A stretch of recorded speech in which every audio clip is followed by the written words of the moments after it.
কিশোরগঞ্জে এক পাগল আছে, মাঝে মাঝে আবল তাবল বলে। কি পাগল? আরে পাগলা বলেন না একজন?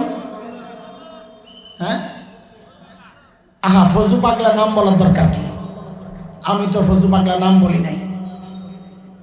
আমি বলছিলাম ফজু পাগলা? আমি তো নাম বলি নাই। আপনারা ফজু পাগলা একজন এইভাবে পাগল বলবেন, দরকার কি প্রকাশ্যে বলা ফজু পাগলা? পাগলামি করুক না, ফজু পাগলা বললেন না। তার নাম তো সুন্দর, ফজলুর রহমান। আল্লাহ ওরে হেদায়েত দিক।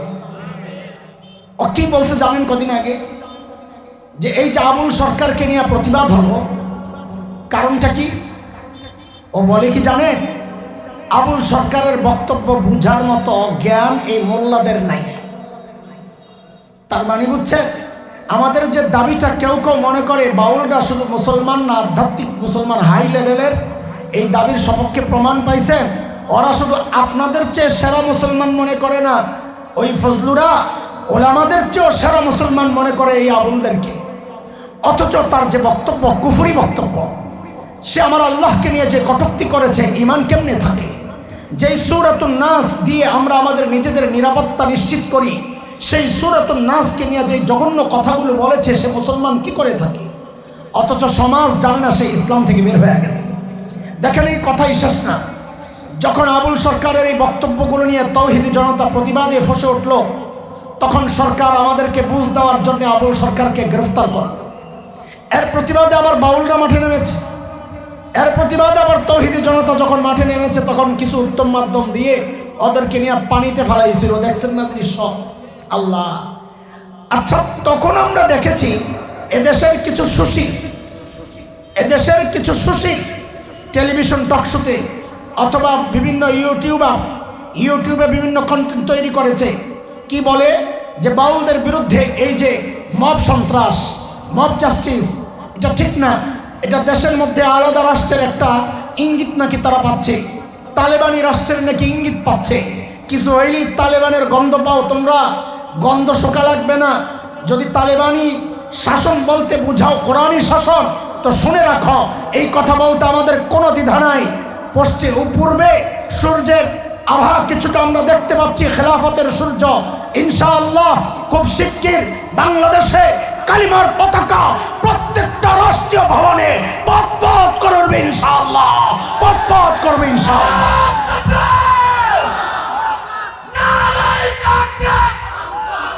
মুহতারাম হাজিরিন, কথা শুনে কথা হারায় যায় না। এদের পক্ষ নিয়ে আর এমন সব কথাবার্তা বলা শুরু করলো, আমরা অবাক হই নাই। কারণ এগুলোর একটারও ঈমান নাই, সে নিজেও জানে না। আমাদের কথার মূল পয়েন্টটা বুঝেন, এগুলার যে ঈমান নেই তারা নিজেরাও জানে না। কিন্তু আমরা অনেক বেশি অবাক হয়েছি একজন দায়িত্বশীল ব্যক্তির বক্তব্য শুনে। তিনি বাংলাদেশের এক শীর্ষ দলের শীর্ষ নেতা।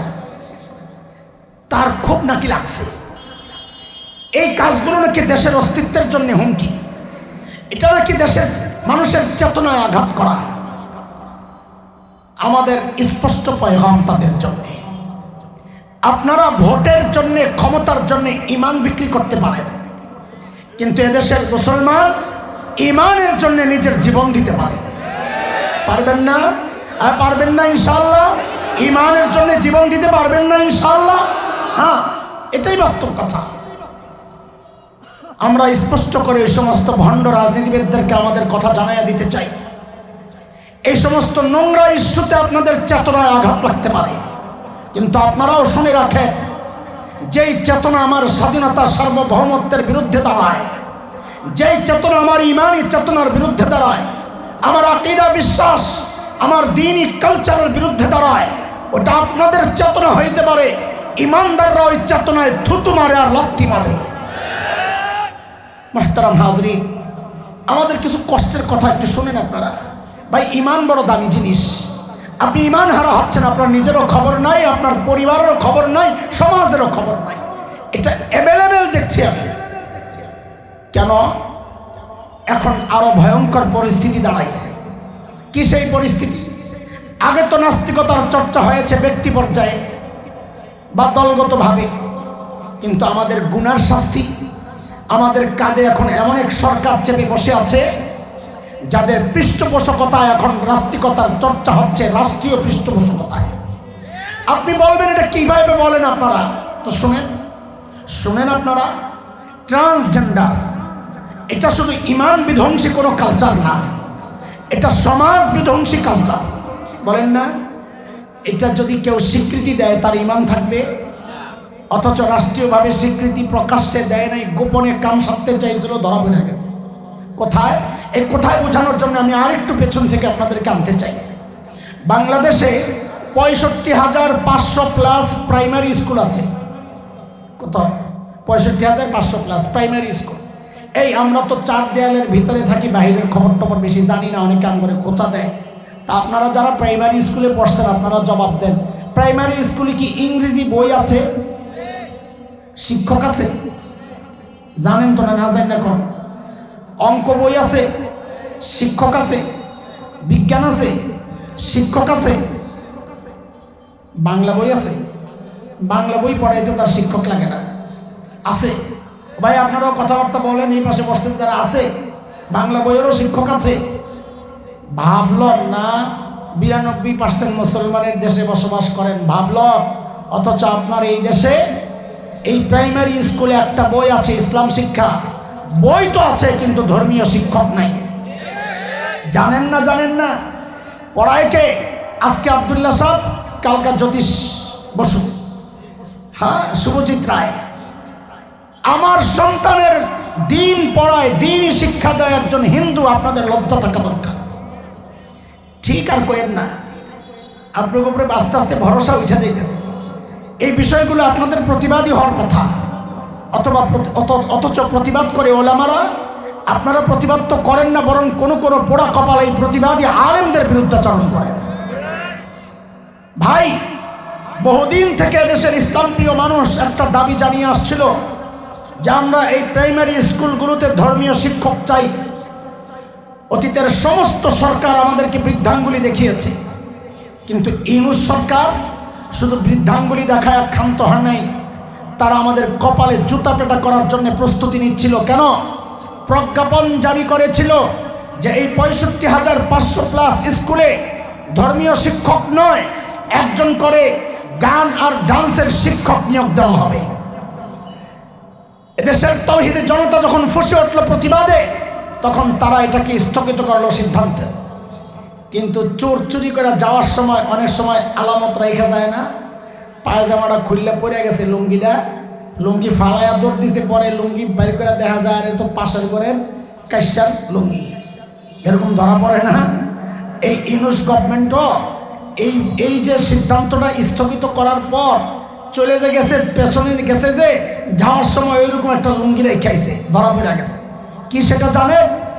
ওই প্রজ্ঞাপনের নিচে ছোট্ট করে একটা ধারায় দেওয়া ছিল এটা, যে এই 65,500 প্লাস স্কুলে 1% হারে একজন করে ট্রান্সজেন্ডার শিক্ষক নিয়োগ দেওয়া হবে।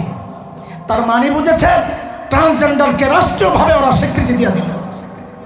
অদস্ত, এটা যদি রাষ্ট্রীয়ভাবে স্বীকৃত হয় আর আপনি আমি যদি মেনে নেই, তো আপনাদের খবর আছে কত লক্ষ কোটি মানুষের ঈমান চলে যাবে, সে নিজেও জানে না আমি বেঈমান হয়ে গেছি। আমাদের কথার গোড়া বুঝতেছেন কোন জায়গায় হামলা? যদি এটা কঠিন মনে হয় আপনাদের, আরেকটা ইস্যুর কথা আপনাদেরকে আমি শোনাই। নারীবাদীরা এখন ক্ষমতায়, এনজিওগুলো সব নারীবাদী, যুবকরা খেয়াল রাখো তোমরা। বাংলাদেশে নাস্তিকতা চর্চার যতগুলো চোরাই পথ আছে, এই সমস্ত চোরাই পথের মধ্যে একটা অন্যতম চোরাই পথ হচ্ছে নারীবাদ। এই রাস্তায়, গোপন রাস্তা দিয়ে এই নাস্তিকতার চর্চা হয়, আমরা টের পাই না। ওরা বাহিরে বোঝায় নারীর অধিকার, নারীর অধিকার। আসলে নারীর অধিকার ওদের উদ্দেশ্য না, ওদের উদ্দেশ্য হচ্ছে ইসলামের শাশ্বত বিধানকে আঘাত করা। আপনারা কি মনে করেন সমান অধিকার বলতে যে আওয়াজ উঠাইছে নারীবাদীরা, এই সমান অধিকার বলতে আপনারা কি বুঝেছেন? ওরা কি চায়? স্বামী যদি টয়লেটে 10 মিনিট সময় কাটায়, স্ত্রীকেও 10 মিনিট কাটানোর সুযোগ দেওয়া লাগবে, ওরা ওই অধিকার চায় না।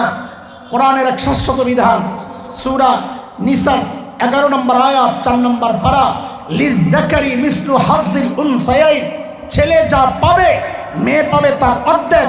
শরীয়তের এই বিধানকে আটকানো হচ্ছে ওদের টার্গেট, যে একই বাবার ছেলে একই বাবার মেয়ে, ছেলে পাবে 2, মেয়ে পাবে 1, এই বৈষম্য আমরা চাই না, আমরা সমান অধিকার চাই। একটু বলেন তো এই বিধানটা কি হাসান জামিলের? জোরে বলতে হবে কথা, ইমানের ব্যাপার। এই বিধান কি মামুনুল হক সাহেবের? এই বিধান কি হেফাজতে ইসলামের? এই বিধান কি জামায়াতে ইসলামের? এ মুসলমানের সন্তানেরা, ইমানদারেরা একটু চিৎকার করে বলেন তো এই বিধানটা কার? এই বিধান যদি কেউ অস্বীকার করে তার ইমান থাকবে? অথচ দেখেন গোপনে কত মানুষের ইমান খাওয়ার কৌশল অবলম্বন তারা করেছে। এটা এমন একটা আওয়াজ ওঠানো হচ্ছে সমান অধিকার, সমান অধিকার। সাধারণ মানুষ যাদের ইমান এত মজবুত না, তাদের দিলের মধ্যে সংশয় তৈরি করে দিচ্ছে। আরে সন্দেহ হইলেও তো ইমান যাবে, যেহেতু আল্লাহর স্পষ্ট বিধান। বলে সংশয় কোথায় তৈরি করছে? আমাদের কাছে দলিল আর প্রমাণের অভাব নাই, সময় কম। আমার এক মুসল্লি, আমার মুসল্লি, আমি তো মসজিদের জুমার বয়ানে খালি ওয়াজ করি না, ওয়াজ কম করি, আমি বেশিরভাগ সময় আমি ওয়াজ করি। কি করি? ওয়াজ চলে না, কি চলে? তা আমার বিশ্বাস আমি যাদেরকে ওয়াজ করি তাদের দিল তো পরিষ্কার। ওই রকম এক মুসল্লি আইসা একদিন আমাকে বলি কি জানেন, ওদের থাবাটা, ভয়ঙ্কর থাবাটা কোন পর্যায়ে চলে গেছে দেখেন। মুসল্লি বলে, হুজুর যাই বলেন না কেন, এই বিধানটা না আমারও কেমন কেমন জানি লাগে। আমি ওর কথা শেষ করার আগে ওর মুখের দিকে তাকায় বলে দিছি, আপনার ইমানটা নিয়েও আমার কেমন কেমন জানি লাগে। কেন? এটা আমার কথা না দোস্ত, এটা কোরআনের কথা। সূরা আহজাবের 36 নম্বর আয়াত, 22 নম্বর পারার 2য় পৃষ্ঠা। আল্লাহ বলেছেন, ওমা কানা লিমুমিনিন ওয়ালা মুমিনাতিন ইযা কাদাল্লাহু ওয়া রাসূলুহু আমরা আন ইয়াকুনা লাহুমুল খিয়ারাতু মিন আমরিহিম। আল্লাহ আল্লাহর রাসূলের কোনো বিধান আসার পর কোনো কেমন কেমন লাগে বলার সুযোগ নাই, মেনে নেওয়ার নাম হচ্ছে ইসলাম। কথা বুঝে আসছে? আচ্ছা, এরপরেও দেখা যাবে কিছু দুর্বল মানুষের দিলের মধ্যে একটু কেমন কেমন লাগতেও পারে। তো আমাদের দায়িত্ব হচ্ছে, সময়ের আলেম যারা, আমাদের দায়িত্ব হচ্ছে আপনাদের ভেতরের ওই কেমন কেমন রে দূর করা, বুঝায়া দেওয়া যে আমার ইসলাম সত্য দিন, আমার ইসলামের কোনো বিধান অযৌক্তিক না। যুক্তি বুঝার মতো ক্ষমতা তোমার নাই, সেটা তোমার সমস্যা।